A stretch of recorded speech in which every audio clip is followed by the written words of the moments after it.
BNP স্থায়ী কমিটির সদস্য অধ্যাপক ডাক্তার এজেডএম জাহিদ হোসেন বলেছেন, প্রশাসনের মধ্যে এখনো স্বৈরাচার সরকারের দোসরেরা ঘাপটি মেরে আছে। দুপুরে দিনাজপুর বণিক সমিতির মিলনায়তনে জেলা বিএনপি ও যুবদলের আহ্বায়ক কমিটির পরিচিতি ও বিশেষ সভার প্রধান অতিথির বক্তব্যে তিনি কথা বলেন। নির্বাচনের বিষয়ে জাহিদ হোসেন বলেন, আগে জাতীয় নির্বাচন 3 মাসের মধ্যে সম্পন্ন হলেও বর্তমান সরকারের 1 বছর লাগার কারণ দেখছেন না তিনি।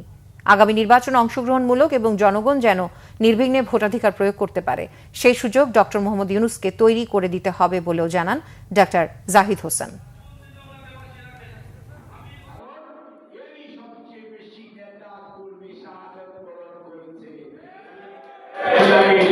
জুলাই আগস্টে 24-এ কাজে একটা জিনিস মনে রাখবেন, আন্দোলন হয়েছে এবং মানুষ শহীদ হয়েছে কিসের জন্য?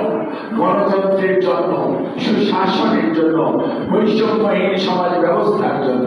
তাহলে আপনারা 1 বছর চলে যাচ্ছে, আগামী 7 তারিখ আসলেই 1 বছর পরিপূর্ণ হবে।